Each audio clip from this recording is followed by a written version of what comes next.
ನಮಸ್ಕಾರ. Welcome to ಶರಣ ಸಿಂಚನ YouTube channel. ಆತ್ಮೀಯರೇ, ಇಂದು ಪೋಷಕರು ನೋಡಬೇಕಾದ ಮಾಹಿತಿ.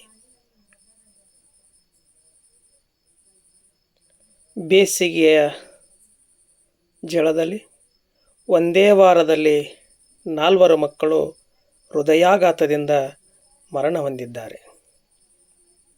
ಪೋಷಕರೇ, ಎಚ್ಚರ ವಹಿಸಿ ನಿಮ್ಮ ಮಕ್ಕಳ ಆರೋಗ್ಯದ ಬಗ್ಗೆ. ಮನೆಯಲ್ಲಿ ಮಕ್ಕಳನ್ನು ಒಂಟಿಯಾಗಿ ಕೂಡಿ ಹಾಕಬೇಡಿ. ಹೆಚ್ಚಾಗಿ ಮಕ್ಕಳನ್ನು ದೈಹಿಕ ಚಟುವಟಿಕೆಯಲ್ಲಿ ತೊಡಗಿಸಿ ಔಟ್ಡೋರ್ ಆಟಗಳಿಗೆ ಆದ್ಯತೆ ನೀಡಿ.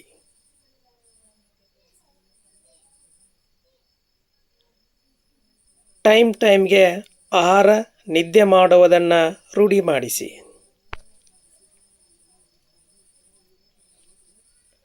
ಪ್ರೋಟೀನ್, ಫೈಬರ್, ಖನಿಜ ಅಂಶಗಳಿರುವ ಆಹಾರವನ್ನು ನಿಮ್ಮ ಮಕ್ಕಳಿಗೆ ನೀಡಿ. ಹೆಚ್ಚಾಗಿ ನೀರು ಕುಡಿಯುವಂತೆ ನೋಡಿಕೊಳ್ಳಿ. ಧನ್ಯವಾದಗಳೊಂದಿಗೆ